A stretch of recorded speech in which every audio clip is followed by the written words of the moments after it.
welcome to episode 5 of Popcorn Ranch. With us we have me, Afiyah, Chris, and Claire. Hello! Whoop whoop! Whoop whoop. That was my car alarm.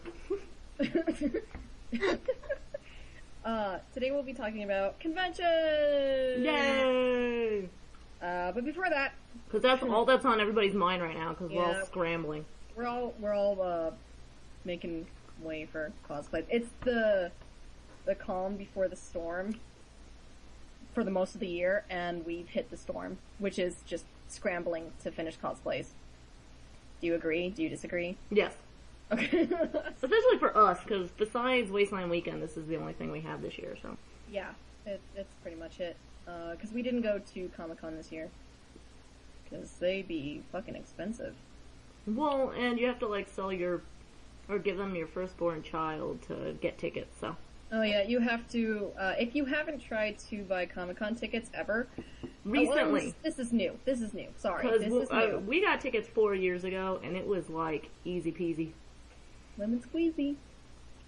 But now, you have to get in an virtual online line. Yeah, thank you. An online line. That would have sounded terrible. A virtual waiting room. A virtual waiting room. So you have your virtual ticket, your number, and if you were over 2,000, then you were not getting a ticket. And you have priority if you got tickets before, right? If you can buy tickets at the convention, but they're not going to do that anymore. Good, because that's bullshit. I agree. That's so stupid. They're basically limiting themselves to the same exact audience year after year. Yep. When we first went, tickets were $75 for 4 nights, plus the preview night for one person, and now it's almost $200. It's $175, so it's a $100 increase. 125% increase. Okay, so I heard about the preview night when I was there. I didn't have tickets, but I was there. And basically, there's no point in going to the rest of the convention unless there are panels you want to go to, because preview night, they sell out of all of the limited edition special stuff you can get. So if there's anything you want to buy, you have to get it that night. But this is the thing that and I love Comic-Con, but Comic-Con's the industry convention. That's where everybody brings their movies and stuff. So usually when people are going, we go and we spend 90% of our time shopping because we don't buy anything else. We just go to conventions and buy shit. Even though we spent a shit ton of money making costumes for the convention. But, if I go to Comic-Con, it's just to see panels usually and then to shop. So, I don't know. The one thing that I didn't expect about Comic-Con is that it doesn't really have an artist alley, not like anime conventions. No, not at all. It's a really good place to bring, stuff that isn't fan art. There was this guy selling, bags that he had made that maybe nerds would enjoy.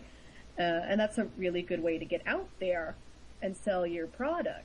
But not so much for fan art and things like that. But you know what's interesting about that is that the selling of fan art in almost every other art-based community other than anime, manga, and that stuff is frowned upon. I learned this from a friend of mine who is a indie artist who, her name is Jordan F. Beauchon. I'm probably saying her last name wrong because she's Canadian. But, she does comics and stuff, and she's an independent artist, and I was like, why don't you bring some fan art prints to sell? Because she was going to some, a art thing. And she's like, oh no, I can't do that.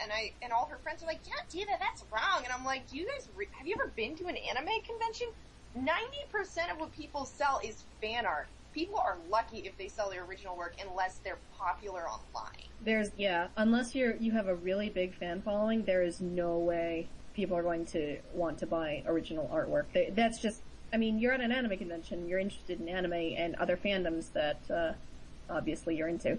But it was just such a weird thing to me, because I was like, you guys clearly live in a whole different world than I do, because I'm always buying fan art.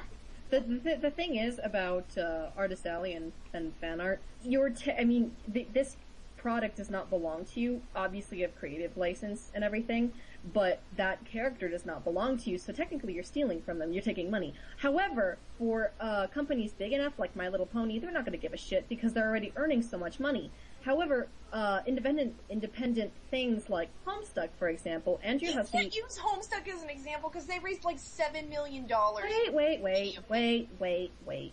Yeah, well, he's spending all of that to make the video game. Yeah, but it's not like he can't earn that money from his fan base. What I'm saying is, he independently sells stuff on his website. It's not like he has it in Walmart, you know what I mean?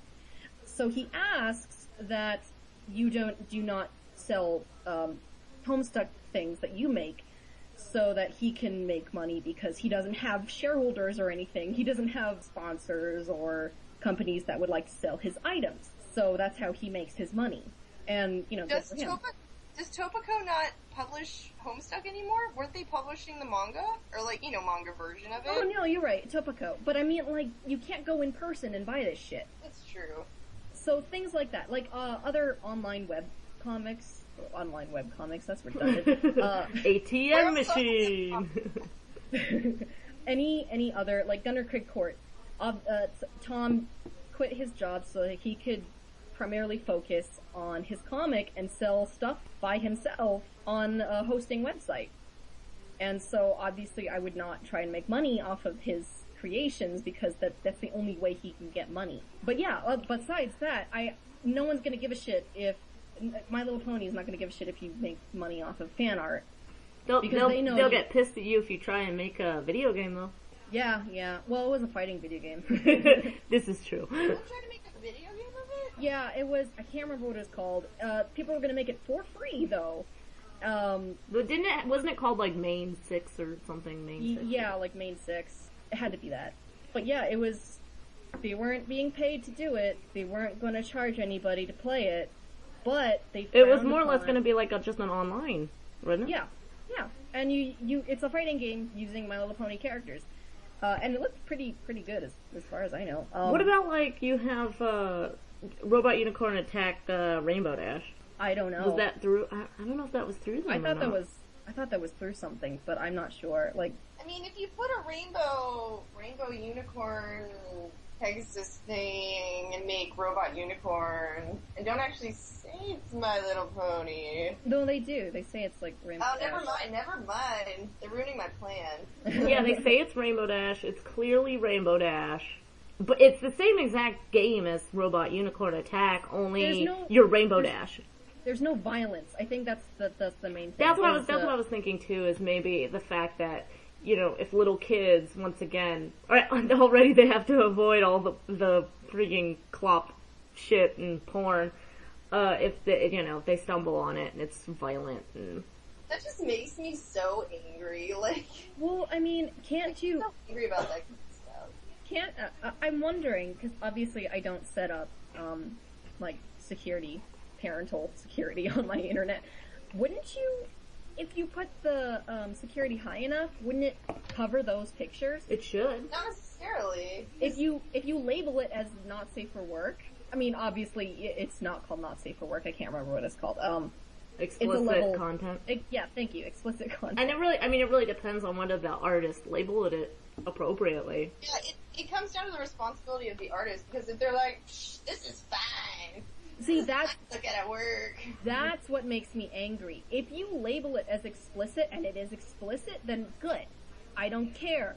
But if you do not, and then kids do stumble upon it, well then, that's shitty. Then that's on you, because it's your fault that, you know, this poor child is blinded by pony penetration. What's going on? Why is Rainbow Dash doing that, Mommy? You know, I was thinking the other day, it occurred to me that, like, they're talking about, you know, like, copyright infringement. There are entire conventions dedicated to copyright infringement. I mean, that's what cosplay is. Mm-hmm. Cosplay is basically copyright infringement. Oh, You're taking a character that you don't own, dressing up as it, and representing that material. Like a Disney character dressing up at Disneyland, pretty much. But only you're not employed to do so. We, were on Fremont Street, just this last Saturday. And it's insane. People basically, for anybody who hasn't been here recently, because this is something that's been happening recently, is just any Joe Schmo is dressing up like a character, whether it's like a full-on rented suit or a bad copy or actual, like, I would say actual cosplay, like they actually work on them and make them. And then they stand on the strip or Fremont Street Experience and they basically take pictures for tips. So, they used it in New York, too. Yeah, and then, what's that place called in California, in like Hollywood area? Oh, it's Sunset Road. Sunset something. Sunset Boulevard. Thank you. Sunset Sunset Road. Sunset Road? That sounds like something from Mario Party. No, we live off of Sunset Road. Yeah, we live off of Sunset Road, so. Sunset Road is like, near us. But, yeah, so, I mean, that's something that they've been doing, and now it's coming over here, and so we saw, like, Kiss and Spider-Man and Bumblebee. And terrifying bad Mario. A really terrifying bad Mario. So, and they're actually making money.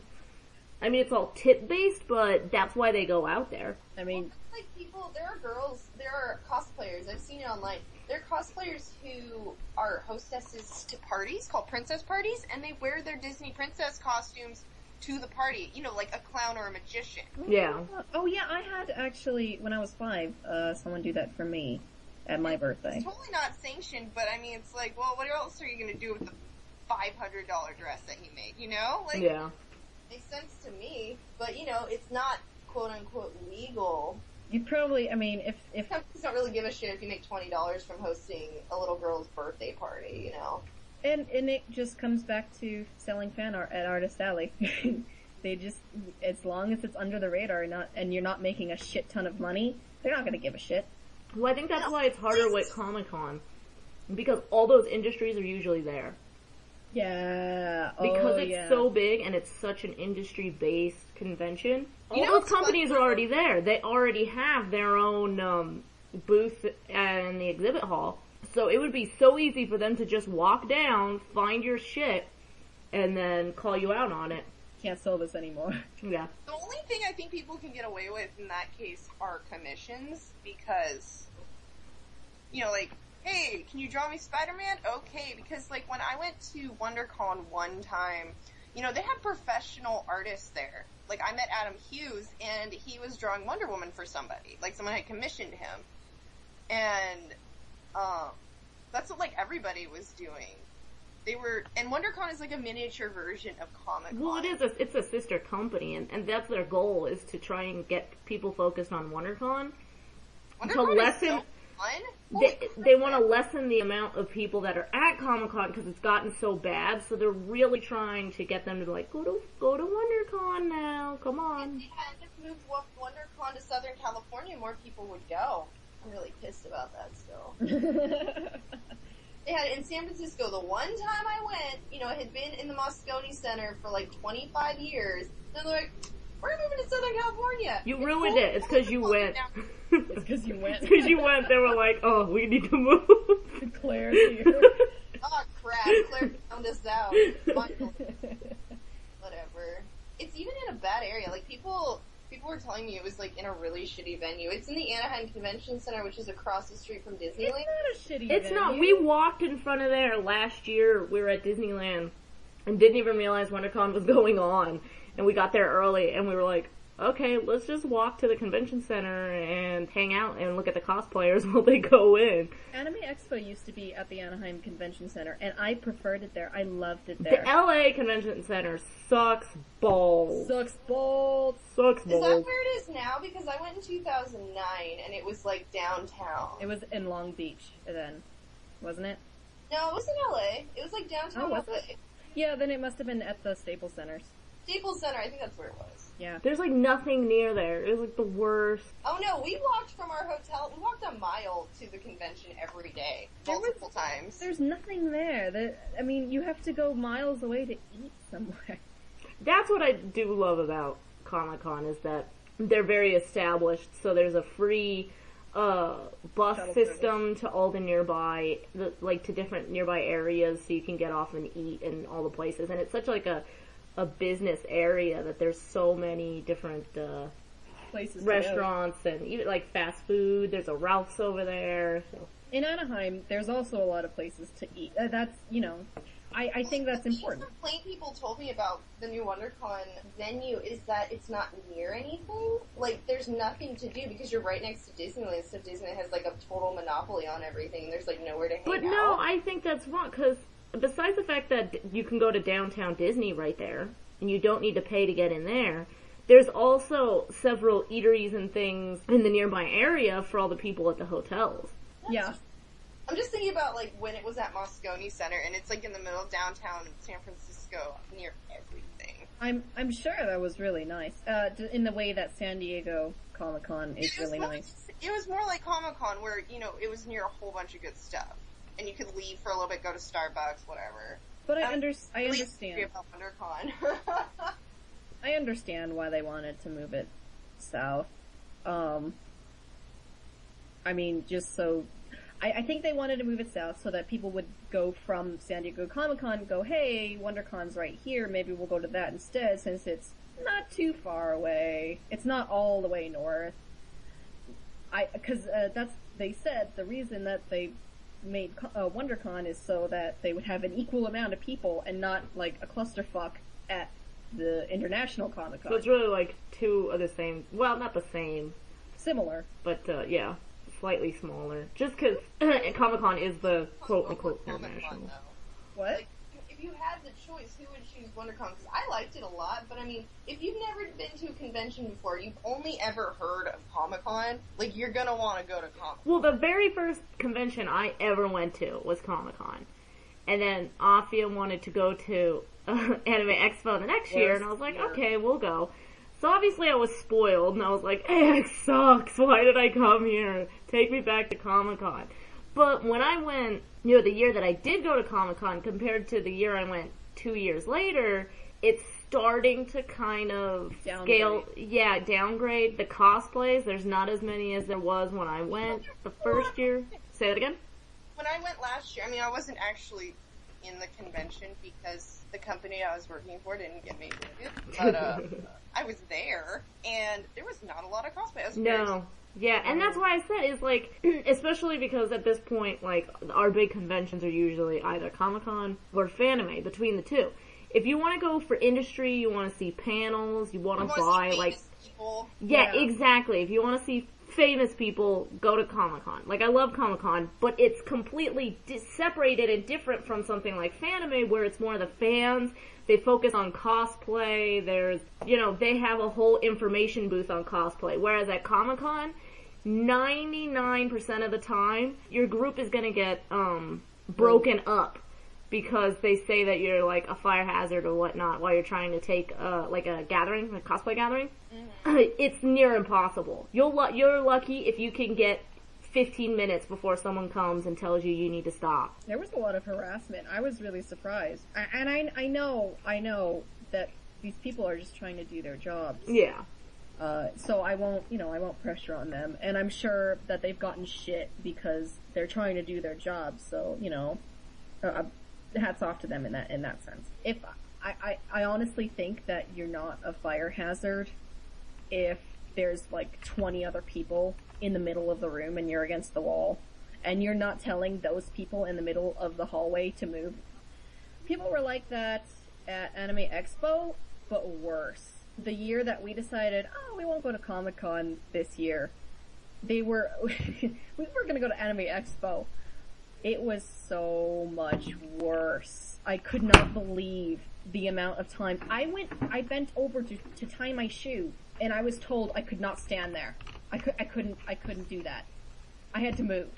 I was against the wall, tying my shoe. No, you can't do that. I'm pointing to my shoe, like, look, guy, I'm gonna be up in 5 seconds. Just let me tie my fucking shoe. Was it AX you said where, a woman had passed out? Yes! It was while they were at the Long Beach location.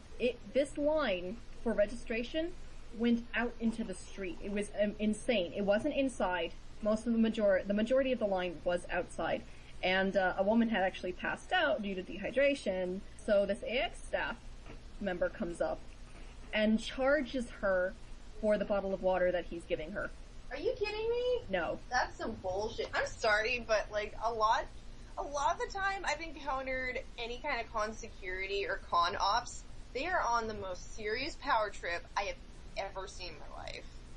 Um, It drives me crazy. Like, I try not to make any trouble because they just, like, act all cray-cray on me, and I'm like, I'm tying my shoe, I fainted, you know? It's like, stop. If you get injured, it's a different tune. yeah. Oh, yeah. At Comic-Con, was that 2 years ago? Yes. My mom turned and wasn't paying attention to where she was walking. She turned around and stepped at the same time, and a guy had been walking behind her with a flatbed. So she tripped over the flatbed and fell on her face. Oh my god. Yeah, She was like, in so much pain that she thought she had shattered her cheekbone. and like, the guy felt so bad. They had like, what did they have? They had security, they had the paramedic on hand, and then obviously somebody from staff. And they were like the sweetest. Water. They gave her water. They gave her ice for her face. The paramedic checked her out and was like, you know, talking about whether she wanted to go to the hospital or not. And They were incredibly I can't this sweet. meeting Thor, I have to stay in line. well, what is it? No, she was like, I can't leave because I have to go to the Vampire Diaries panel. Yeah. She was trying to cut in line, and Chris was trying to explain that she couldn't do that. She was like, can't I just get online here? Because it was where the line had to be split into two to make a pathway for people to walk. And she was like, well, can I start? I was like, okay, you have to go out the doors and around to where we were online earlier. And she was like, well, can't I just go right here? And I'm like, no, you can't. You can't go in the middle. You have to go back to where I said. And she was like arguing with me, and so I was like, fine, just go. I don't care. And then she turned around and fell on her face. So, I mean, it was her Well, first. the moral of the story is don't cut. The moral of the story is listen to your daughter who knows more than you. At your first con. Yeah. I think that my favorite conventions so far, and I have only been to like a handful of them. Clearly, I'm not like the most experienced. It was Mine pahrump, actually- wasn't it? Pahrum's your favorite. Oh yeah, pahrump was my absolute favorite. What Where is a pahrump? what is a pahrump? You don't ever want to go there. I'm sorry to the people of pahrump, but I don't know why you're living there unless you have a ranch. It's a shithole dirt town just a little ways outside of Vegas where brothels thing- are legal. Yeah. So there's like 2 brothels, I think. No, I think there's more than that. Well, you know what? Is There's there a shit ton of gentlemen's clubs. Oh, yeah. But, the biggest thing down there, as far as I know, unless they added a small outside mall, is a Walmart. Yeah.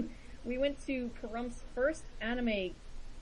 It was a convention, they called it a convention, but then when we were there, they called it, like, a gathering.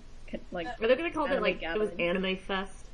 oh, that was Oh my it! gosh. Anime Fest! You know what I love? People calling conventions shows now. That's What? like the new thing. Is it They're like, really? it's like a new thing. Everybody's like, oh yeah, you're gonna be the whole week of the show? And I'm like, What? what show are you talking There's a about? show going on the entire week that I don't know about. That's What weird. is happening? That's really weird. Keep going about your It was, you could tell that people tried to put effort into this into this anime fest, and I felt so bad for them. They got a cosplay, an experienced cosplayer to talk about cosplay tips and everything. She was really good. I wish I remembered her name. I wish I remembered her scream name, One but of she was the, actually very good. What? One of the vendors there, they actually go to Anime Expo. all the conventions anime. within this area, like within the West Coast area. So they Yes. go to Comic-Con and they sell their stuff. And then they went to Pahrump. I don't know why they went to Pahrump. They shouldn't have, but They had, like, Japanese foods. I'm doing air quotes. Technically are Japanese foods. But, like Ramune and Haichu. and like, and like cup yeah, noodle. they had cup noodle, but it was like, it was top ramen. It wasn't even like Ichiban or anything. I forgot the kimchi one that we had. But anyway, they also had onigiri in like 3 different kinds. Like it So was that was cute. nice. Like it was like it's our first time. We don't have money. We're gonna put this together. It was really cute. And You could tickets see were based effort. on donation. Like you Yes. didn't have to pay, but They would have liked you. they would have pay. liked you to pay $5 to get in as a So- donation. They also had a voice actor there. Like a legit voice actor. He was Itachi in the Naruto dub. Wow. Yeah, That's like, a big deal voice. yeah, Like, I know. Right? that's crazy. So you could tell, like, they planned everything. He even called the Sasuke voice actor on the phone. He's like, what are you doing, man? It was cute. but everyone was such an asshole there. Like, you know the preteen, anime kids that you have in high school that are really, really hyper and don't really give a shit about what you're talking about? You mean all of my customers at Hot Topic? Yeah. Yeah, so, that's probably most accurate. Yeah. Like, there were cosplayers there, and I appreciated that. But a lot of them were, like, stray dogs. Like, if you were a stranger, they did not want to come up to you. They didn't want you to come up to them.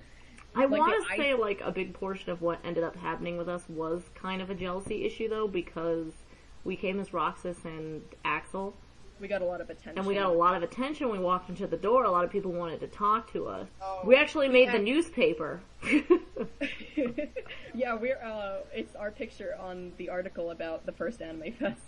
Oh my god, you have to show me that later. We'll link it. Yeah, I'll see if I can pull that up. Jesus. Yeah. It took forever to find. But I was like, I swear to God, because the woman who took our picture was like, I'm gonna put you in the newspaper. Adorable old You were probably like, yeah, okay, lady. Yeah, but no, whenever, the cosplayer panel was on, and then the voice actor was doing the panel, no one was really respectful at all. It was really disappointing. I felt bad for everybody. And then there was, the scavenger hunt, which was, I think, the last straw for me. Because you know how much I love scavenger hunts. That's my shit. I love scavenger hunts. I love scavenger hunts too! Right? Who doesn't? So, okay. You had to get into a group of 4. Minimum amount of people was. Oh no, you guys probably could not find a group. Well, no, that's the thing, is, we asked if we could just be the 2 of us, and, the voice actor, I'm so sorry, I wish I remembered his name. I could probably look it up. He goes, oh, well, there's a group of 2 as well. Why don't you join them? And I'm thinking, okay, everyone's a friend, you know, we all like anime. And, First mistake. I know. It should be that way. Because I'm everyone's friend. You talk to me, you're my friend. So I go up to them, and I'm like, I guess we're paired, you know, is that alright? And they go, oh, okay. So, immediately they're like shifty-eyed and not really wanting to stand next to us. And then I see them wander off for a second, and I'm like, I wonder where they're going. Maybe they're getting something so that they don't leave it here when we're on the scavenger hunt. They come back, and they tell us, we're going to join this other group. They're gonna take us. So... Bye. Yeah, and I'm like, let's leave. I'm leaving. I wish that I was having a good time, but I'm not. It cost us $5 to get in because we donated it. It was just the drive, so let's go. It was the most annoying experience I've ever had, and I felt so bad for these people that You probably worked so hard to try to make a good convention. And you know, it would have been if it wasn't pahrump. I mean, maybe more people would come over from Vegas if it was more developed. And hopefully that would be a lot better for them. I feel like it must have been like a combination of the fact that it was a very like undeveloped community, and also the fact that, you know, probably not a lot of anime fans are out that way, you know? There's an anime convention in the Mormon Fort. Yeah, that's what the building is called. It's called like the Old Mormon Fort or something. It's called Anime Vegas. Vegas is in the Old Mormon Fort?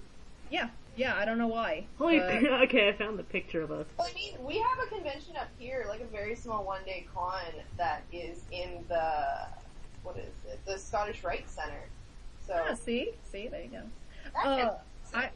My dad always tells me I'm so surprised that there's not like a huge convention here for anime, because that's all we do in Vegas besides tourism is we have all these convention centers and they're gigantic. Yeah, I always figured you guys had one and I just never heard of it. Nope. Old Mormon Fort. And the thing is, it's not even half of the Anaheim Convention Center. This place is very, very, very, very small. It's maybe you know the size of an average exhibit hall? Yeah. Okay, this is like a 16th of it. Oh my gosh. That's the whole building. It's very small. The first and last time I went, I was treated very badly. I had gone with an ex and her girlfriend because I didn't know about it and I wanted to go to an anime convention. And I was like, well, I want to cosplay, but I have nothing to wear. And they're like, oh, well, why don't you dress as Elle? Because Elle is like the laziest cosplay. Oh, Jesus. And so I did, and I got the most terrible looks. I don't even know what I did. I'm like, I got terrible looks from all the L's at that convention. And this was when Death Note was like a huge thing. Like it had just become a huge thing. So there was a lot of L's and Raitos and stuff. And then I actually had someone go, "You're not in character." Oh my god.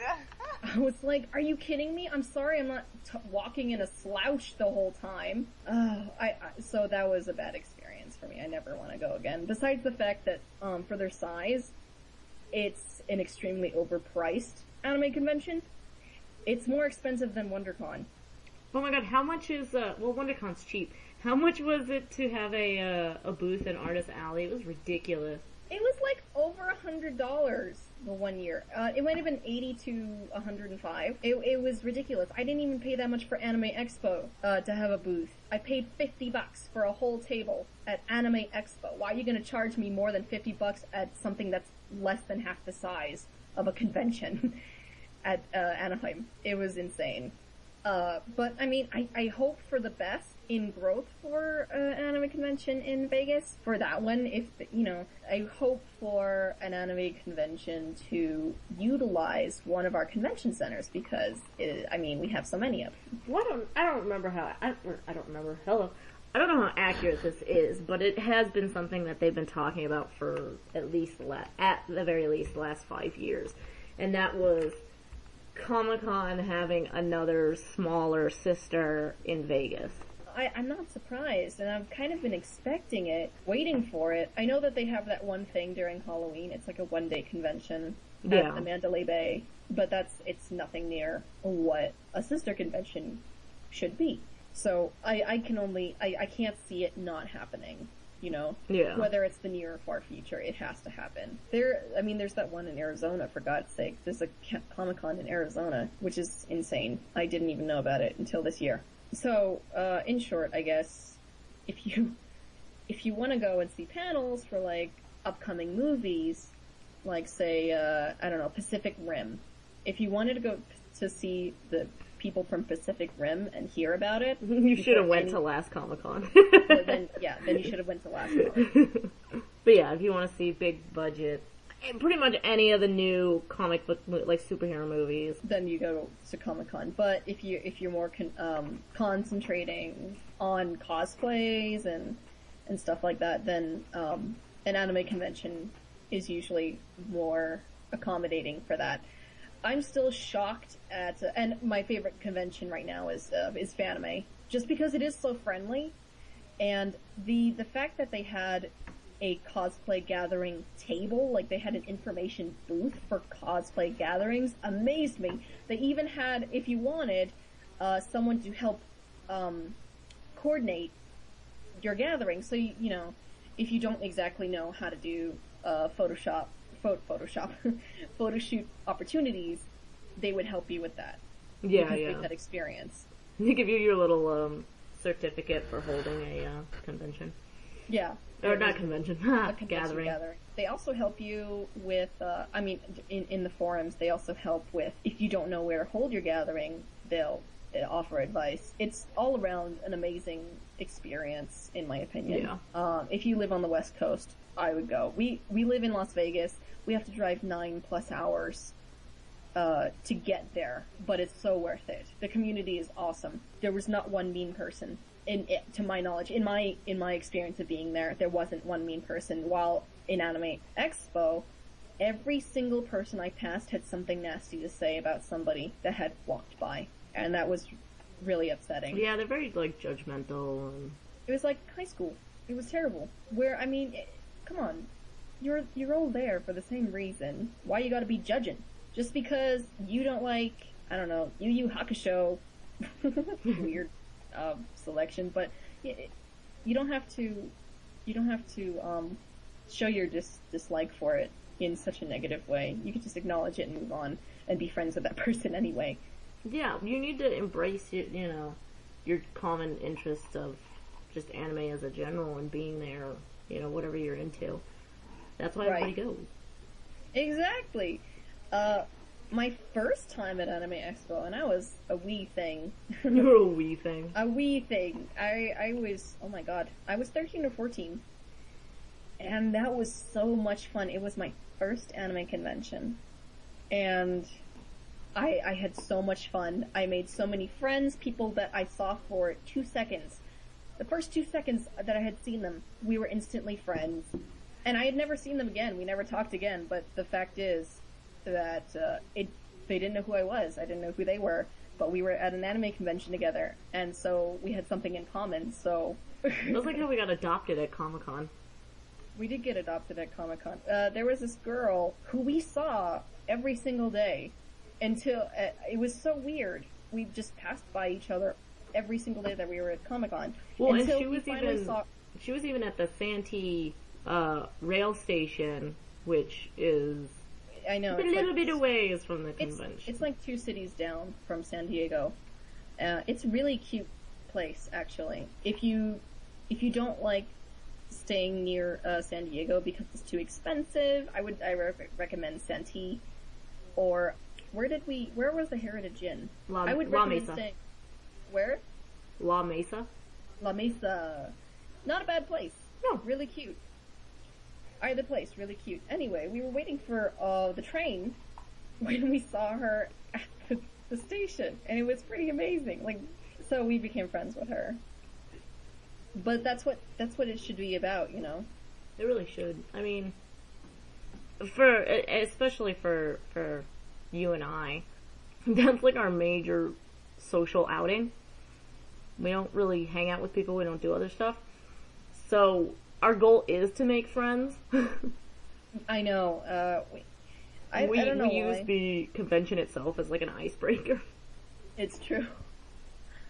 I want to take this opportunity to talk about another segment that we want to do for Popcorn Ranch called Pros and Cons. Not pros and cons. Did I tell you about this? Like conventions? Yep.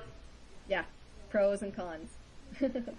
So we'll be sharing information about the convention, things that you should look out for, gatherings, cosplay tips from cosplayers. So we'll be interviewing some people. We'll be corresponding from the convention itself. And then... Oh my gosh! I was totally gonna suggest we do. Yeah, so it's gonna be called Pros and Cons. And that's something to look out for. Obviously, our first episode of that segment will be at Fanime. Yeah, so it'll be released in June since Fanime is the end of May. So our deal. I don't know what the fuck I'm talking about. Our goal is to eventually, if we do have any listeners who want to be correspondents, because it's hard for us to get to a lot of conventions and conventions and other nerd things. Like, we plan to do one for Wasteland Weekend when that comes in September, I think. Yeah, it's in September. I don't remember. But yeah, for anybody who does actually listen and who, goes to conventions anywhere, anywhere you go to convention, if you have a camera, we'd really like you to film your own segment of pros and cons, just the basics, things that are good, maybe things that aren't, so like how we talk about Comic-Con. Well, this is a general ticket price. This, obviously it's in San Diego. If there's a lot of Eries nearby, if you're really into the industry side and panels and stuff, then you'll like that. I think the biggest con of Comic-Con is, well, partially the cost, but also the crowds. If you're not good with big crowds... Oh, yeah, no. That's a really, really good point to make. I know a lot of anime fans have a lot of social anxiety issues. Like, for some reason, it's like a strange given for our type of people. And the moment my girlfriend and I arrived at Comic-Con last year when we were working at it, we got out of the car, we got to the hotel, and she was like, I don't know if I could do this. Because it was just like such a huge mass of people. It was insane. And she was like, I don't know if we should actually ever come again if we're not working. Because it was just like so overwhelming for her. So, I can definitely say it's not as bad inside because a lot of the traffic is outside. Unless you're in the exhibit hall. Well, yeah, the exhibit hall anywhere is gonna be, but the exhibit hall Comic-Con's like, whew! Like sardines. Yeah, but if you're walking in the actual convention center, it's not as bad inside than it is outside because Comic-Con also utilizes all the neighboring, hotels, and they use their ballrooms for other, panels and things. So there's always people either getting on the bus, off the bus, crossing the road, crossing the crosswalk, or just walking the stretch to go to the different events at the different hotels as well. This was just the general impression I got because we couldn't go inside, so we basically had to be outside the whole time. Yeah. So. And the thing is, there's a lot of people that wait outside too. Like who hand out flyers. I know the people from Wasteland, they don't go inside, but they'll dress up in costume and hand out flyers out in front. So there's a lot of people, and they do a lot of things out front, so if you can't get tickets, there's stuff to see out there too.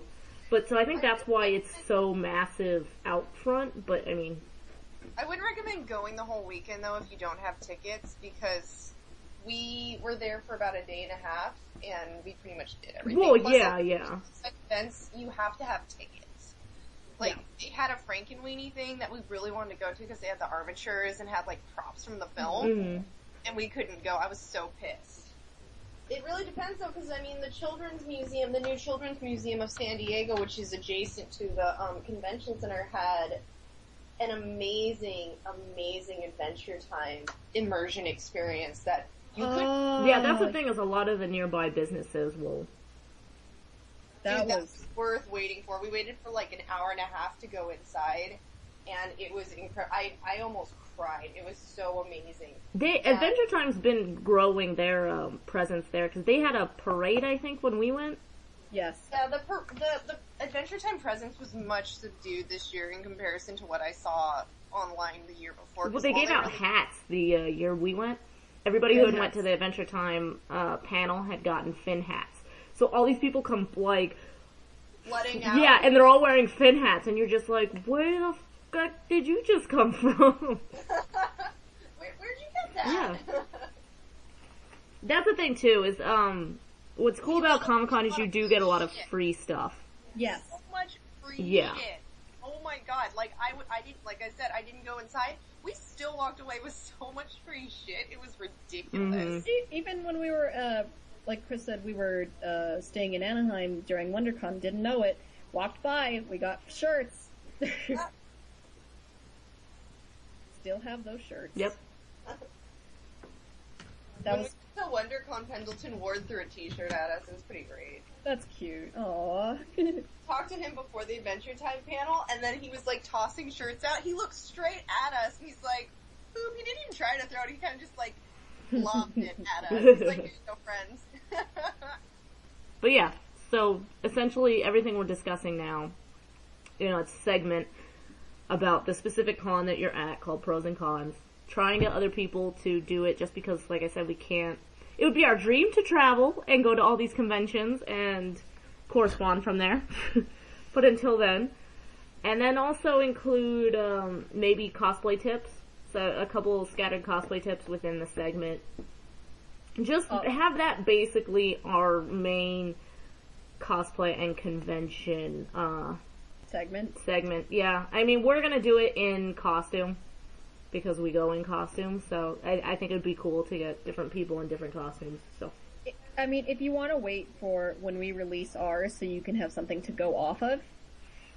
Yeah. And then, as an example, obviously introduce yourself, say that you're representing Popcorn Ranch, but again, if you just want to wait and see how it goes with us. Exactly. The idea for pros and cons is that the pro is professional, so we're the professionals that represent Popcorn Ranch.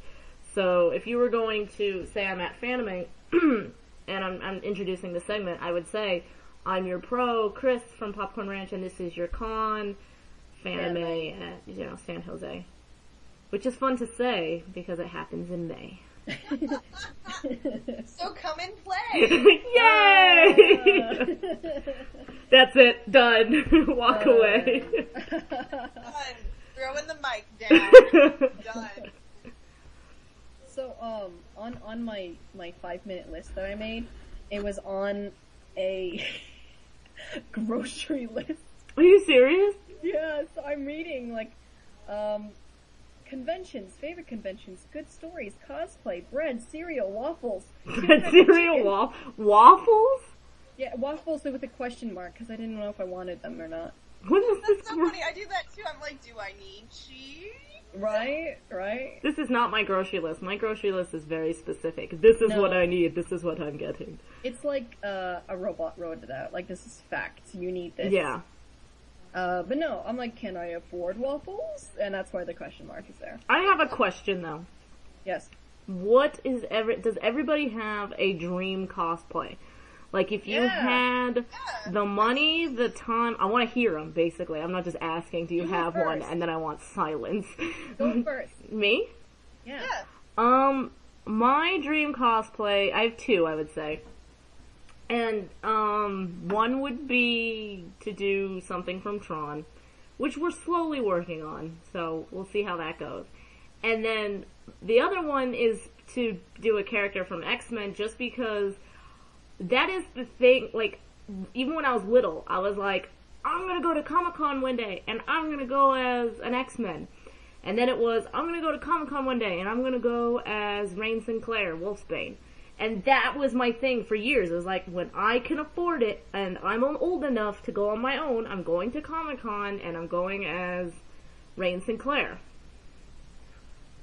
So, one day I will make it to a convention. Probably as Wolfsbane. I'll be your Jenny Moonstar. You don't want to be my Danny. You gave up on being my Danny. No. I'll be Moon. Moon. Get out of here, Moon. God damn it, Moon, not again. You're the worst werewolf, Moon. That meme is amazing. Who the fuck? It's this.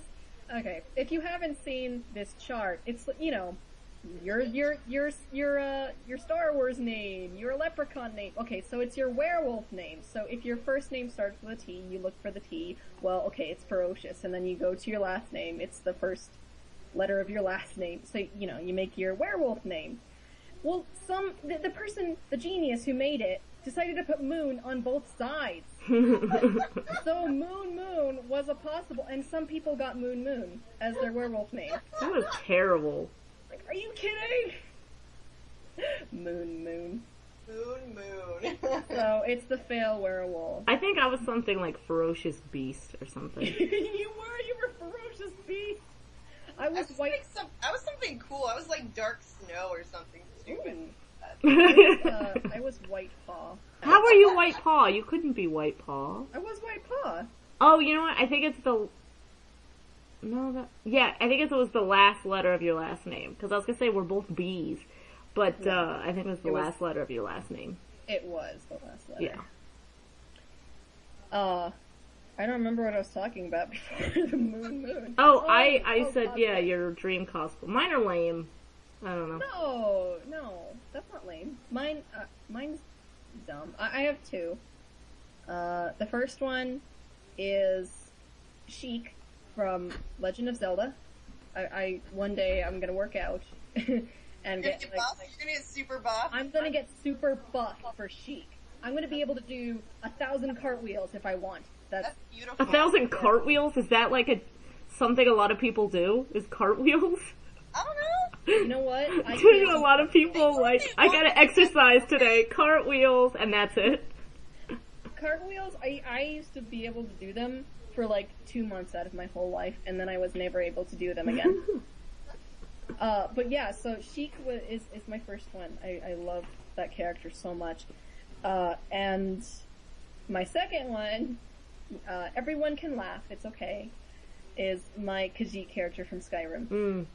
Because the thing is, you can, before I say anything, fursuit artists are amazing. You can fabricate so well this suit made of faux fur I've seen amazing fursuits, and I respect every single one of you.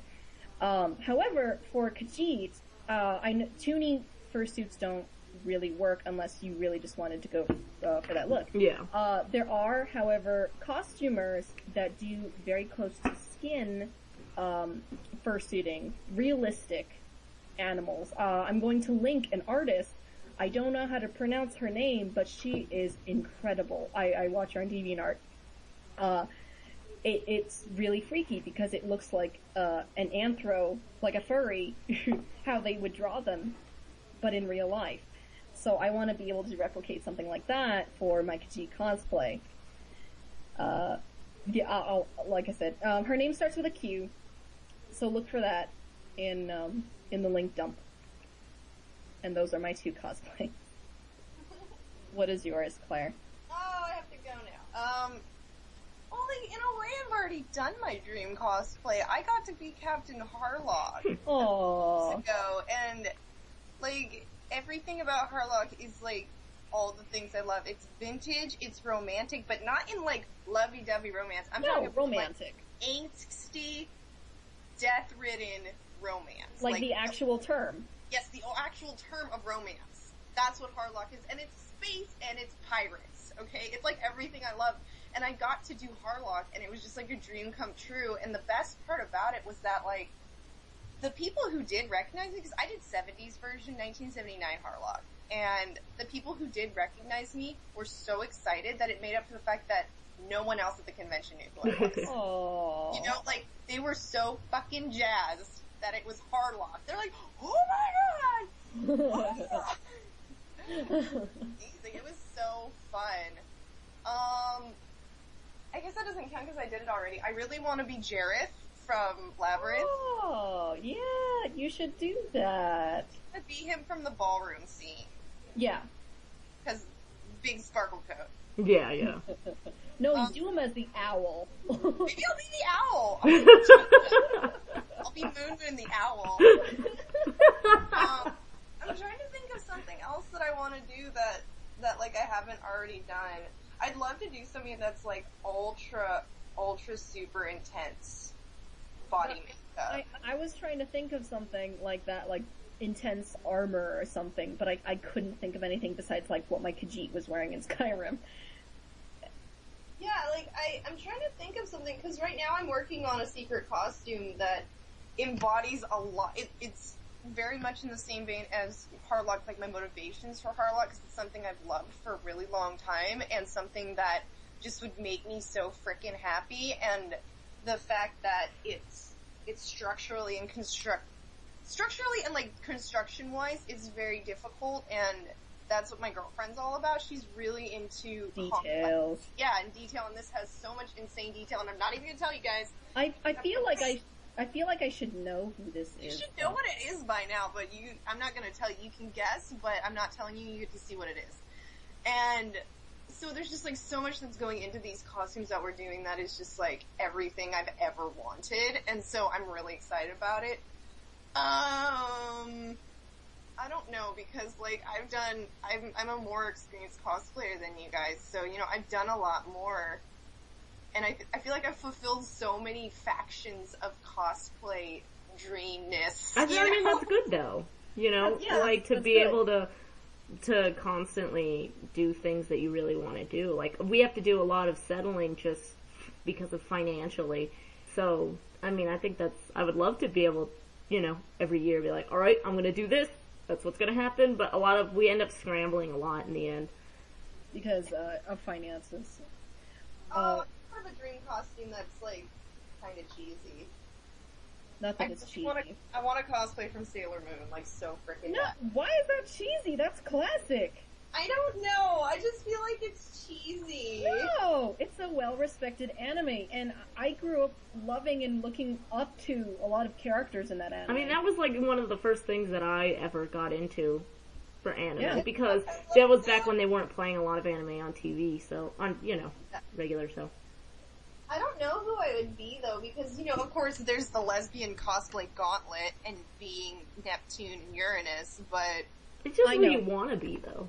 I mean, I would be super good as Haruka, like, let's be honest, I'd be perfect as her, but it's like, that's what people are expecting of me. I don't always like doing what people expect. I think that out of everyone, I would like to see you cosplay as Jupiter before anyone. I love Jupiter! I think that's a good one, yeah. Yeah, I think that you match her I think you match her the best, to be honest. Oh, thank you, I love her, except she's kind of a dumb brute. she's just young. I don't know. Haruka is actually... most of them are dumb, though. Except for Amy. Most of them are just dumb teenagers. Except, okay, I shouldn't say that. Like, Michiru and Haruka are obviously not. I was thinking, like, the 5... What do they call them? The inner planets. The 5 inner. Scouts. Yeah, like, I've always loved Jupiter because, like, dude, she's super feminine. She loves to cook. She loves baby animals. But she is a badass. She is the strongest one. And she's super tall and has brown hair. She was actually the one that I looked up to, just because I was the tallest kid in my class. Yeah. And so I was like, not shunned, but I was like, I don't know. A lot of kids didn't. What? You were kind of made fun of, huh? Yeah, I mean, I was kind of like, no one wanted to play with me, and because I was like really tall, I guess. It doesn't make sense, but that's what happened. So I looked up to, I wish I remembered her American and or Japanese name. Her American name is Lita, and her Japanese name is Makoto, yeah. Makoto. Yeah, Makoto. Mako-chan! Mako-chan, yeah. I would love to cosplay her. I think that'd be really fun. Yeah, see, then you would do, like, her, non-scout uniform, and then do her scout uniform the next day. Her school uniform. Yeah. I love her school uniform. Her school uniform that, like, doesn't match as everybody else's, even though she goes to the same school, because she was too tall. That made me laugh so much. She was so tall at 5'6", they could not find a uniform for her. That makes Usagi, like, 4'11". I think she actually is 4'11". I think she actually is 4'11". Based on how tall they were saying that Jupiter was, and then they figured it out with the rest of them. They're like, yeah, Usagi's like a shrimp. She's a teeny tiny girl. Someone tried arguing with you, Chris, that everyone's short when they're that young. So, yeah, 5'6" is really tall. But that's how tall I was when I was in 4th grade. And I had to point out, because the argument was, because I had said, I think it's hilarious that, they focus on how Jupiter is so tall, but she's recorded as only being 5'6". And, you also have to look at the cultural context. Exactly what I said. I was like, well, that just goes to show you, in Japanese, Japanese, hello. In Japan, they're shorter. And she was like, well, no, because you gotta remember they're in middle school. And I was like, girls hit their growth spurt before high school. Yeah. So, chances are, all the heights that the girls are where they're gonna stay, because that's just how we mature. And it was just like this stupid argument of like, she was trying to say that I was wrong, and I'm like, no. No. You are incorrect. Ding dong, you are wrong. Like, she was like saying how she didn't think it had anything to do with the fact that they were in Japan. That's stupid. Yeah, I was like, no.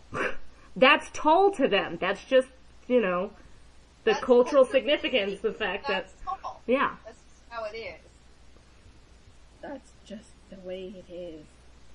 That's just the way it is. That's just the way it is.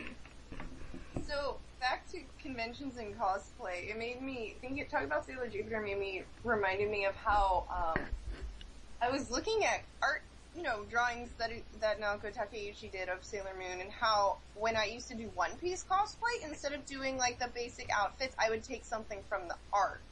Mm-hmm. And that's what I think I'd want to do with Sailor Moon, too, because it's like, you're still recognizable, but you're doing something different. Yeah. I've always liked doing that. That's like what we're cosplaying from Aono Exorcist / Blue Exorcist for people who watch the American dubbed version, whatever. Or read the whatever. Anyway. I'm gonna cut that out. Blue Exorcist. Blue Exorcist. But we're not dressing in the school uniforms that our characters dressed as, they dress in these particular casual clothes for a fraction of this one chapter of the manga. They go like on a trip, right? Well, not really a trip. It's just pretty much after the shit that happened in that chapter, and they decide to walk around Kyoto. Oh, okay. Because the main character really wanted to, so they're like, okay. But yeah, so I've never seen anyone cosplay these particular outfits. Which is good and bad, because I have nothing to run the risk of being accused of doing closet cosplay. Well, no, not even that. It's essentially like canon casual. Yeah, it's a casual version of your character that is actually canon to, it's actual source material. The thing is, I know you ran into this problem. They're in black and white. Yeah, because it's a manga, yeah. So you have to, thankfully for my outfit, there's actually a small chibi colored version of my character that she colored. It's a similar outfit. It's not the same exact one. But I've had to make up colors before, too. Exactly, and it's hard. So hard. We're sticking with a black and white and gray outfit, as opposed to like any other color. But because I'm wearing so much color, like I'm gonna be wearing jeans as opposed to what I thought was a charcoal gray short. And I thought it was like, I interpret it as almost like a khaki. Yeah, so, I would have never thought it was jeans until I saw this, chibi version of, the artwork that the comic artist made. Chibi or shitty? Chibi. Oh, okay. I was like, if it's a crappy color version, why don't you just make up a different color? It took me a second. I thought she said shibby or chibi, and I was like, I'm confused. And then whenever you said that, I was like, oh, shitty. Yeah, I'm like, what's a shibby? Is it a version that you get stabbed in? So when it comes down to, I can't even imagine someone who's cosplaying from a manga, and there's no anime or anything. And you have to go off of non-colored artwork. Like, you have to take creative license. You kind of have no choice unless you want to do a different outfit. Exactly. That's like what it comes down to, because when I used to do fairy tale cosplay, I really wanted to cosplay this one version of Ears of Scarlet, where she's wearing basically hakama and she has her breast bound, because it's like a very dressed down armor type that she has. She has flame pants. It's pretty cheesy looking. Oh! But Yeah, I remember. See, as soon as I say flame pants, you're like, oh yeah, I know that one. It's kind of hard to forget flame pants. Right? And so I decided I wanted to do that because I didn't have time to make armor for her. And so I had to make up the colors, because there were no colors for it yet. And I was like, well, they're flames, so I'll make them flame colors. Like, it makes sense. That would be the first place you would go. That's not even like being crazy. It's fire. Okay, pants, there you go. With red accents to match my hair, and then to make the main color black. Like, that just makes sense because they're hakama, kind of thing. And so I go ahead and do the costume. Everybody likes it, yay. And a week after I wear it, there's a manga cover in the outfit, and my colors are completely wrong. Oh. Like, so wrong. They ended up being like orange and yellow. They were horrible. I was like, my colors are better anyway. But like, they were so completely off, and I was like, God damn it. And people were calling me out on it, and I was like, there were no colors. I made this costume way ahead of time. And it was funny because people, after I did it, even after the colors came out, people did it the way I had done it. I saw at least 2 other Erzas after me do the exact same color scheme. And I was like, girl! Like, I totally understand why you did that, because the real colors are terrible. That's pretty cool, though. I was like, oh wow, I inspired them. That's kind of neat. But I was like, ooh, I know what you looked at for reference. I just had a thought, and I know people have done this before, and I actually really like it. When people dress from a black and white or grayscale comic, they actually go monochrome. Oh my god, have you seen that one Lone Wolf and it's like Lone Wolf and Wolf Cub, I think. No! There's this fucking amazing, it's one of my favorite costumes ever. This dude dressed up from that, and if you look up Lone Wolf and Cub, I think that's what it's called.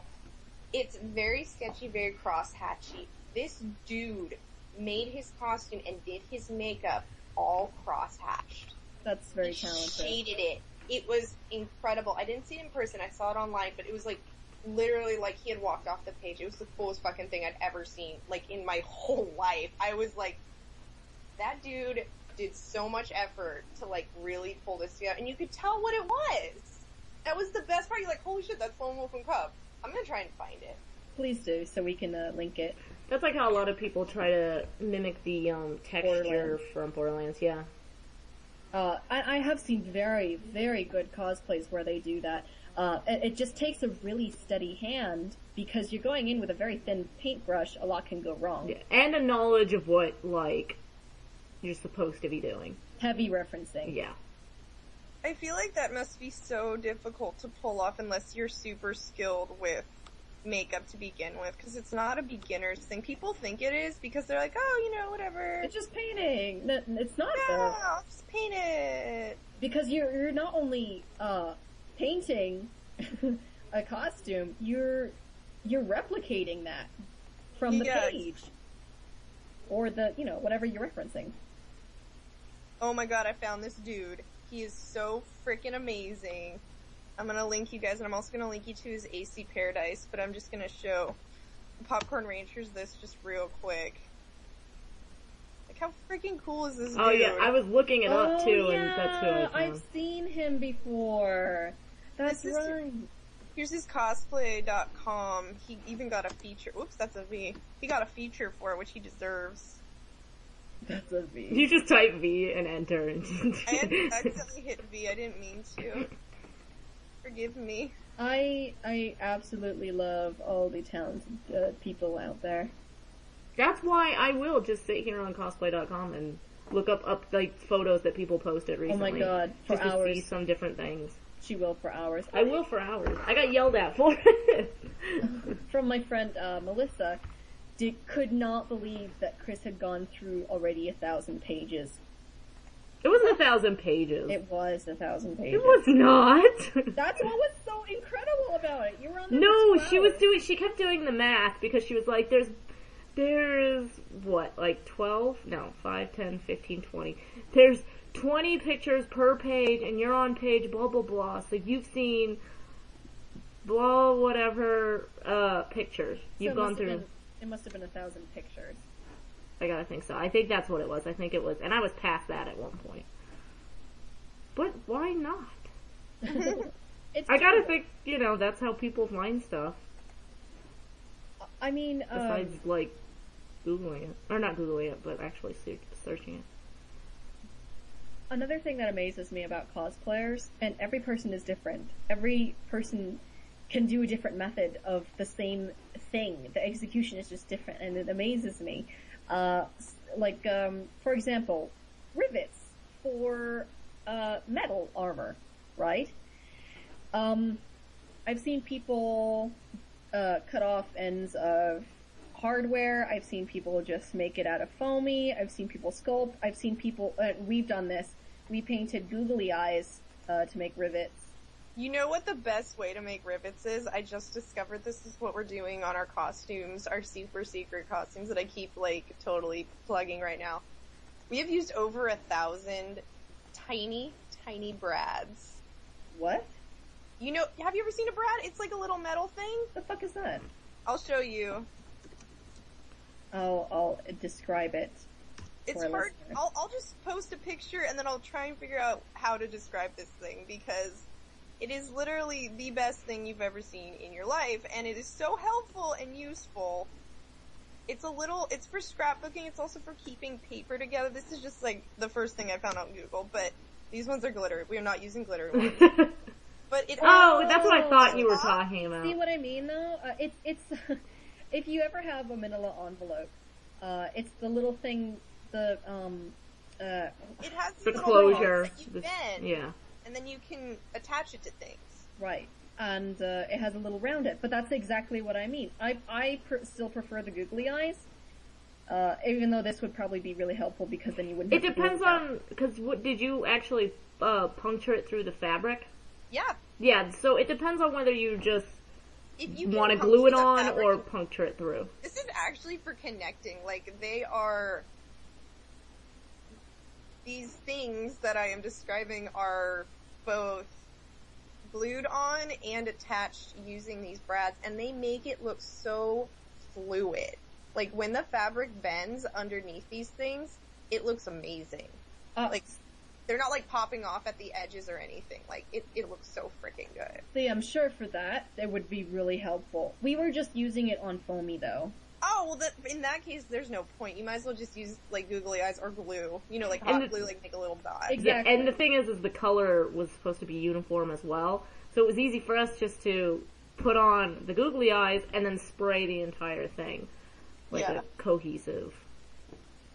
Those were for Tavros's robot legs. Tavros's robot legs. Which I can link to, because why not? Robot legs. Robot legs. Beep boop. There was actually, we did Homestuck cosplays for a Halloween party that we were doing. Because we never had a Halloween party before. We usually just scare kids out in front. I've had a Halloween party, not on Halloween, and that's it. Yeah, because you worked at a haunted mansion or whatever. What is it? Haunted. It was a haunted house. Haunted house. I worked it like the whole month of October and so. Monster Mayhem, I think the company is called. Yeah. But yeah, that's why she couldn't have it. Obviously, she was busy on Halloween. But yeah, so we did that, and there's this woman who we know. It's actually your cousin. Yes. She does amazing costumes every year. She tries to outdo herself every year. She was a jellyfish last year. It was really, really cute the way she did it. But she was going nuts over the fact that we used googly eyes for rivets. Like, that was the best thing for her. But that's what I like about knowing cosplayers and communicating with them, and even just seeing what they do, because there are so many ways to execute something, and it's really fascinating how creative people can be. Well, it's like my entire wheelie head is just craft foam. Yeah. Your Wheatley head was craft foam. It's and just people, like, you work with what you can, and you know. Well, this is a discussion I had with somebody recently. I don't think the construction or the method necessarily matters as much as the final product. I think a lot of people would probably disagree with me on this, because it's like, well, you need to know how to do. No, you don't. It's a costume. It's not fashion. It's not for theater. It is a costume you're putting on your body for 3 hours. Then you're gonna throw it on your hotel room floor after that. Okay. Oh my gosh. If it looks good, it doesn't matter how you made it. Like, my girlfriend's Ezio costume, and I'll link to that later. Ezio Auditore from Assassin's Creed 2. The entire inside was reinforced with hot glue. Okay, and it looks amazing. It's just like, it doesn't need to be structurally sound to look good. As long as it stays together the whole time you're wearing it, I think it's fine. It doesn't matter what you use. That's exactly what I was going to say. As long as it looks good, and it stays together, then it doesn't matter. It really doesn't. That's like, back to my Wheatley. And at the time, I was probably the first on cosplay.com to have a Wheatley head. So, obviously, huh?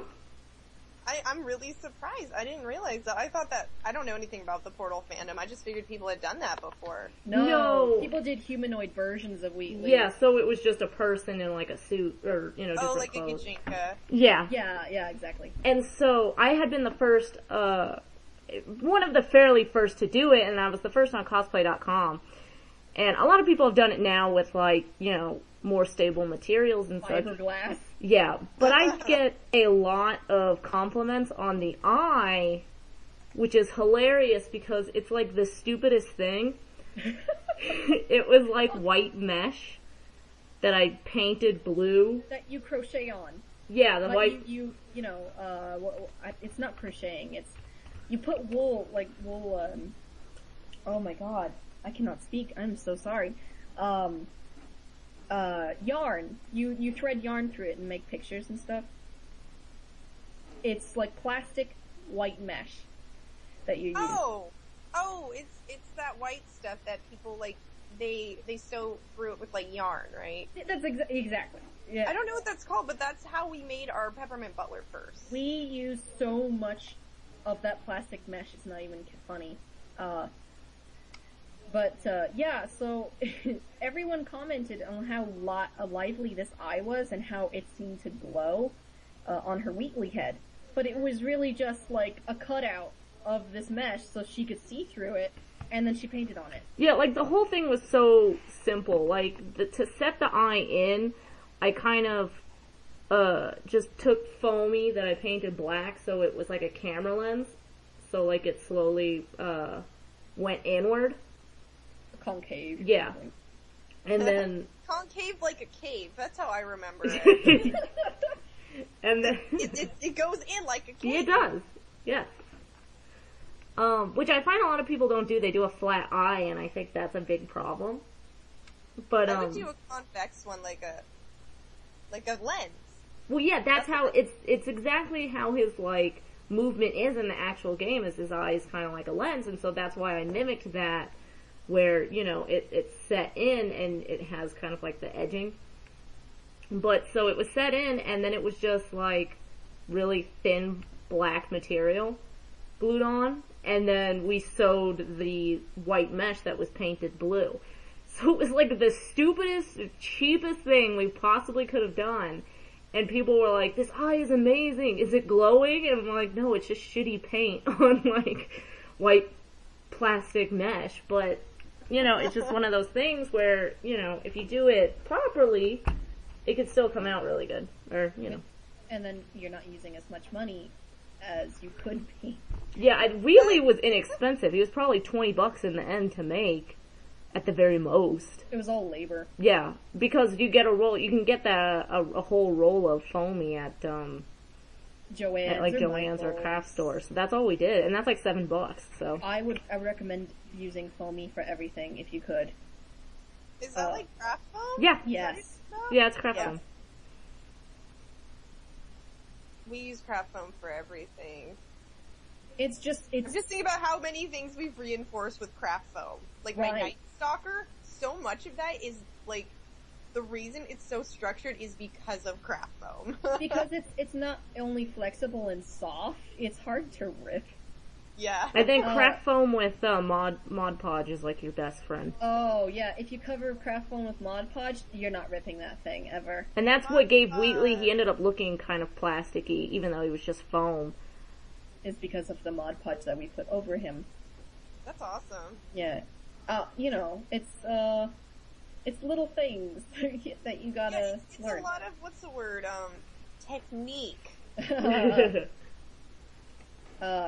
But I mean, it's again, it's stuff that you learn through experience and then through experience of others. And that's why I think like a greater sense of community in the cosplay community needs to be made. And like cosplay.com forums, great place to start. But that's definitely why I kind of want to include that, just basic tips and pros and cons. So if you are a beginner, you can kind of learn, you know, basic ways and then maybe adapt. Because there are definitely several times where we take a tutorial and then spin it to fit for us. Oh yeah. Oh, definitely. You find ways to make things work. It's like, oh no, this method doesn't work for me as well as this other method. Oh, I made up a new thing. Exactly. So, it's all trial and error and a lot of stress, but it's worth it in the end. Being a cosplayer is stressful. It is. But it's worth it, like you said. Before we finish, I'm gonna step away from conventions before we end. And I'm gonna talk about things that are coming up, like movies. Let me see if I can do this in order. So, things to look forward to, I guess, this year that are coming out, if they don't get moved. If the date doesn't get moved. July 12th is Pacific Rim. July 19th is RAPD. Do you know what that is? No, what is that? It's like Undead Police Force. So RAPD. Ha ha ha.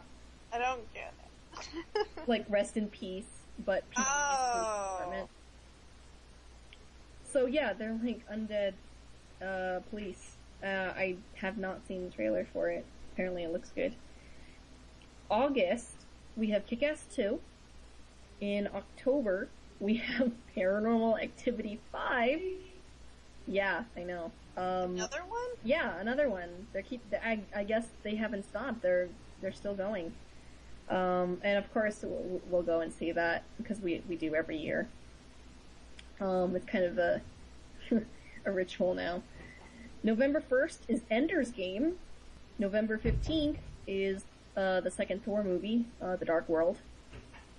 And December 13th is part 2 of The Hobbit. No, I thought Hobbit wasn't coming out until next year now. That's what it told me. Oh, yay! I'm so... But I don't know. Maybe don't take that to heart in that case.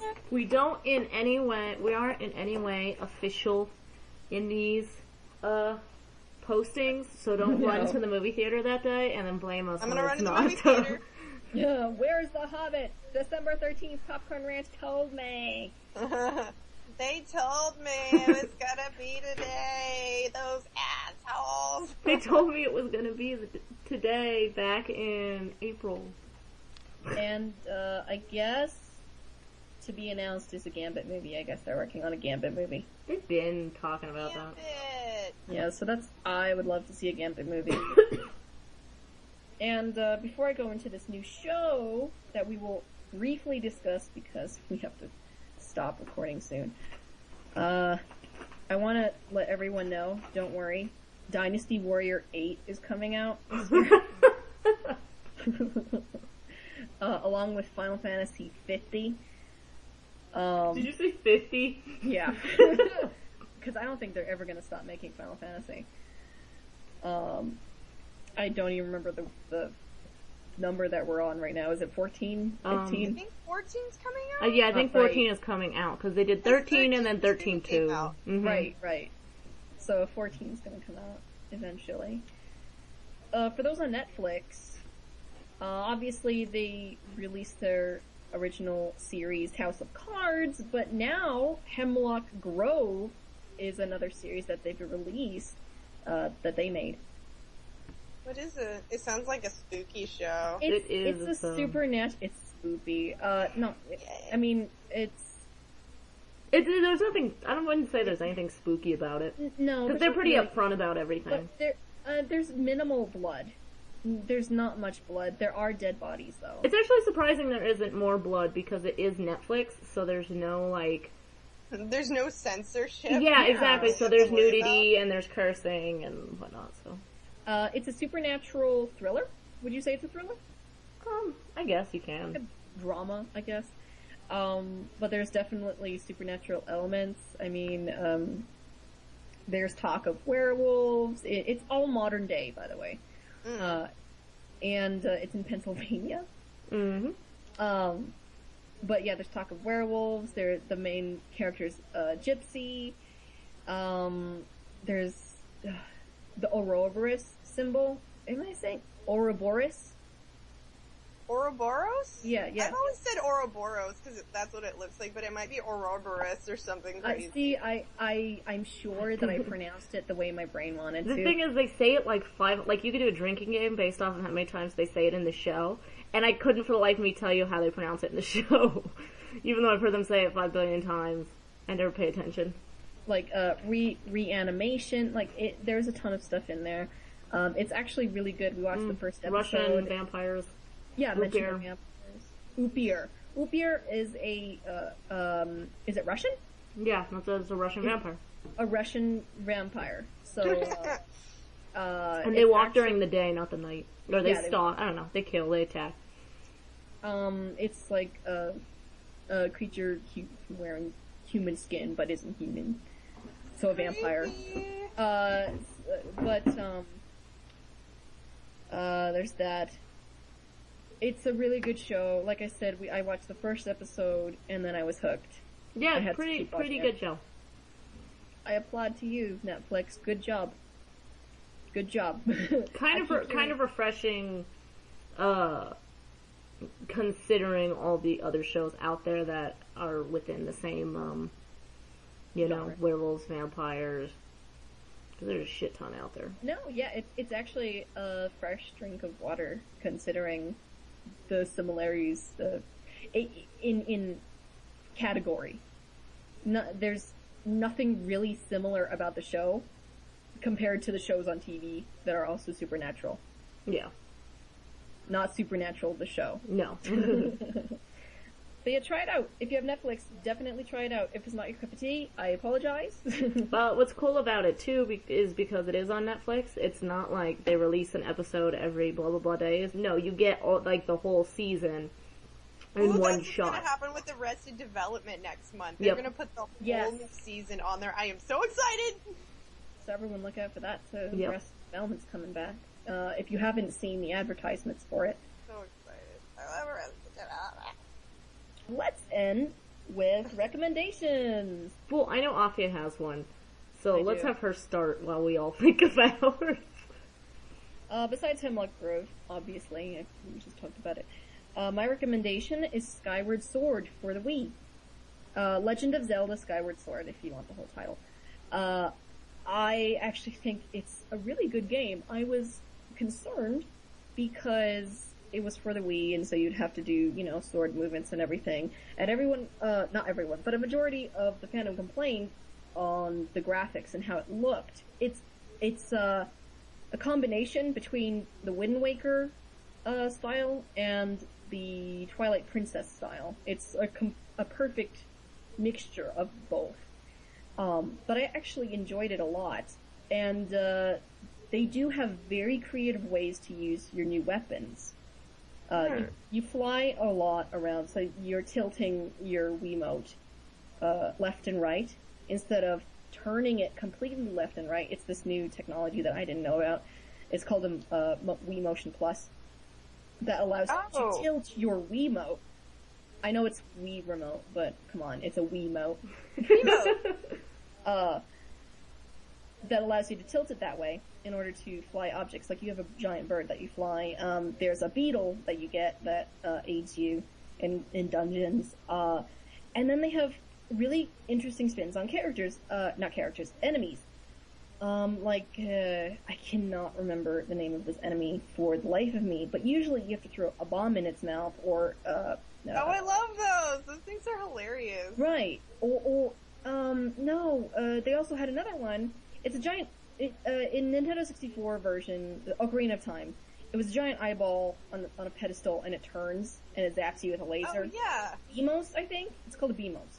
So, in every other game that I've played, you would have to throw a bomb at it. No. You do not throw a bomb at it in this game, and so I wasted all of my bombs. Instead, since they really like to reinforce that you can use your arm gesture to swing the sword in game, you have to cut its pedestal and then stab it in the eye in order to kill it. Oh, okay. Yeah. So it's like a swish and flick? Swish and stab. Really. Swish and stab. I like that better. Wingardium Leviosa. Swish and stab. But yeah, that's my recommendation if you have a Wii. I would definitely try it out. If you're a Zelda fan, definitely try it out. Why haven't you played it yet? Probably because you don't have a Wii. You poor unfortunate bastard! I know. We got one for free. Woo-hoo! And so did you. So Yes, I did technically get mine for free. got it for your birthday. We got it from a friend who didn't want their Wii anymore. So we were very fortunate. I don't want their Wii anymore. She just didn't play it very much. She didn't really like the mechanics of it. She tried it out, didn't like it. We also got a Yellow Light of Death PS3. We also inherited a broken PS3. Sorry. And so Chris is actually trying to fix that. She's taking it apart and is going to melt the soldering back in hopes of fixing it. How fancy. Yeah, a lot of people are intimidated when you open up a piece of hardware, but it's not really that scary if you know what you're doing. But yeah, anyone else have any recommendations after I've blabbed about Skyward Sword? I'm trying to think of what I've been playing lately that would be, I mean, literally all I play lately is Just Dance 4 and Mario Party 8. Because we've made a pact, my girlfriend and I have made a pact that we cannot start any new games before Fanime, because you know what will happen. You'll be like, I want to cosplay the game, and we will be like, oh, let's drop all of our other costumes and make these new costumes. It's legit. Yep. That's kind of why Chris doesn't want to start any new anime. Because you know, before you even start watching it, you're like, I'm going to start this today, and discreetly watch what I could potentially cosplay as. Yeah, like, that's why we just keep watching over and over again. Either Arrested Development or Slayers. Like, every time we finish one, we start the other one, because if we watch anything new or anything that we get too involved with, we're gonna be like, oh, fuck. I gotta cosplay this.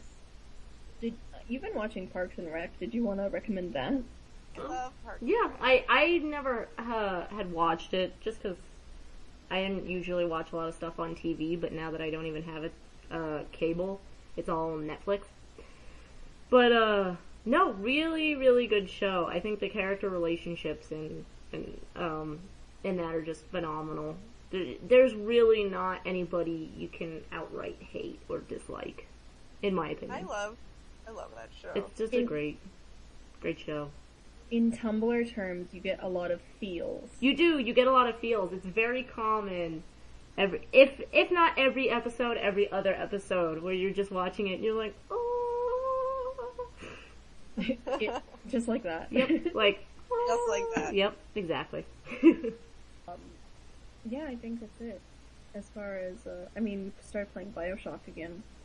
Which, of course I'd recommend that, but to anyone out there, I did not know this. They automatically put you on the hard level, when you start playing Bioshock. See, but it asks you when you start playing. Yeah, so but the normal level, because usually when you and I play, we pick, like, the normal one. Like, we don't want puffy cream puffs, but we also don't want to get murdered. So we usually do it normal. And normal on Bioshock is terribly hard. You won't even enjoy playing, in my opinion. Yeah. We actually traded the game back because I just was not having fun playing it. Actually, I don't even think it was ours. I think we were borrowing it. No, they gave it to us. Oh, you're right, they did. It was given to us. Yeah, it was. We didn't steal a game and sell it. But after Evelyn had told me how much fun she had, I'm like, okay, maybe I'll try this one more time, and she had told me do it on easy.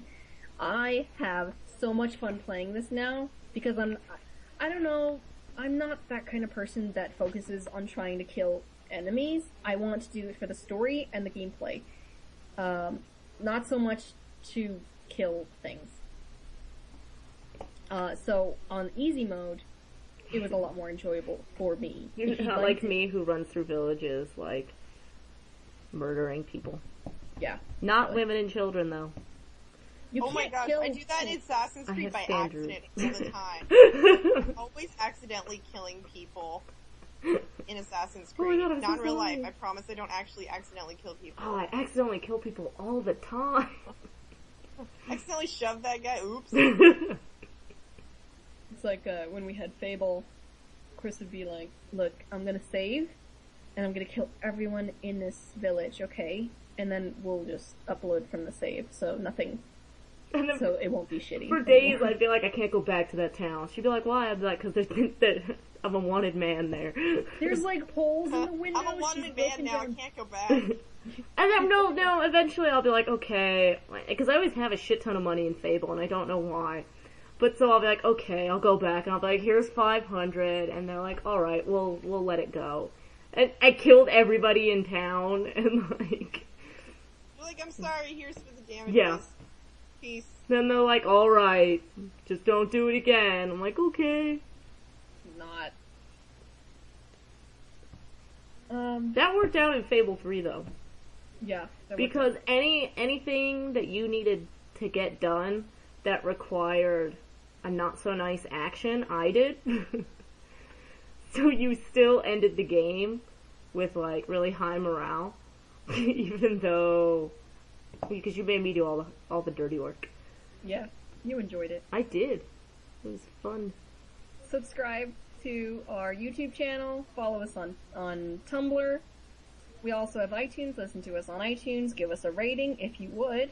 Tell us how you enjoyed our episode. Yes, please rate us. Give us feedback. We enjoy it. If you want to say hello, we'll say hello back. As always, link dumps are only on Tumblr. Link dumps are only on Tumblr, so visit our Tumblr. Every episode is labeled. So we'll see you in 2 weeks. We won't see you. She lies. I lied. You'll hear us in 2 weeks. Yeah, you might see us. What? No, not in 2 weeks. No, in like 3 weeks. Oh, okay. Bye. Bye. Bye.